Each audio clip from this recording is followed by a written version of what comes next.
Ramana Maharshi said that self-enquiry is the fastest way to enlightenment. But is it? Or have most seekers misunderstood it completely? What if it's only half the truth? And what if the seeker takes inquiry and turns it into a technique, a method of control, rather than awareness and surrender? A few weeks ago, a student asked me a bold question. Was Ramana Maharshi wrong? I gave them a very detailed, practical response. And if you're on the Self-Realization Master Path course, you've seen these broken down with full precision, learning how to approach self-inquiry with awareness, surrender, and heart. But like so many others, this student wasn't doubting Ramana. They were misunderstanding his teaching. And this happens all the time. They were doubting if energetic practices like Kriya Yoga would be faster, because in their view, at least with Kriya, you're doing something. While with self-inquiry, you're just asking questions, the student said, as if it's just a mental exercise. Ramana's teaching is simple, but not simplistic. And one thing must be absolutely clear from the start. Ramana Maharshi's self-inquiry, called Atma-vichara, which is based on the inquiry, who am I, doesn't really use thought. And if it does, if you're doing it with thought, it has already failed. Most people treat it like a spiritual homework. Who am I becomes a mantra, a thought loop, a routine. But Ramana wasn't teaching repetition. He wasn't teaching mantras. His teaching was actually very direct. He was pointing to self-abidance, to abide and rest in your own awareness, in your own being.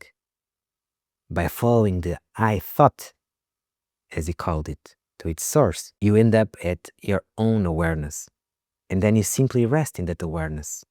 You simply become self-attentive. As his disciple Sadhu once said, it is all about self-attention, paying attention to yourself, to your own awareness. True self-inquiry isn't asking a question, but being the living answer as presence, as awareness. A real inquiry is a flame. It burns away the inquirer. It doesn't seek conceptual answers.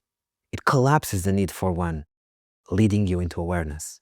And the moment it touches something really new, the moment it reveals, opens, dissolves, you will undoubtedly know. And that's when true self-inquiry actually begins. Ramana Maharshi wasn't wrong. It's just often misunderstood. Ramana didn't mean self-inquiry was fast, as in linear speed. He meant direct as a mirror, as intimate as silence. Inquiry, when lived rather than performed, gets through everything, because it goes straight to the root illusion, the sense of self, the sense of separation. When self-inquiry is done correctly, you're not speeding up, you're stepping out of time, out of effort, out of the story. And from that placeless place, fast or slow, what are these? They don't matter.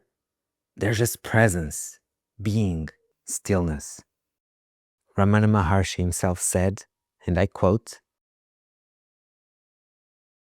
"To reverse the outgoing nature of the mind and to fix it in the self, the heart, one's source, so that it abides there all the time without allowing the ruinous I thought to rise, this is a method of Atma-vichara." This simply means reversing the arrow of attention from the objects of experience back into your own awareness and keeping it in awareness. And now do it from the heart. That's all. Doing it from the heart is essential. You must turn your attention around and plunge it into the cave where the I was born. With awareness, yes, but also with Shaktified love. It's awareness soaked in volcanic bliss, blazing through the separate self like a divine wildfire. That's how the knot unties. There is a universe of difference between dual inquiry and non-dual inquiry. But this shift must happen. You must go from I ask to only asking remains, and then to simply awareness being as the answer. Don't try to do self-inquiry. Let the inquiry choose you. Let it remove your illusions. Let it dissolve you. Sit with it, not like a student, but like a lover. Don't expect answers. Expect to disappear, or just expect nothing. Don't do it mechanically. Who am I? Do it with an ardent passion to know who the heck you are, what the heck you are, to know beyond all these forms, narratives, concepts, what lies behind and beyond that. Inquire from your heart, not from your mind. Just love probing deeper into your being. Let your whole being become the answer. Let it reveal itself, and then merely be. Let the inquiry, who am I, go from being a question to being a sword that cuts illusion.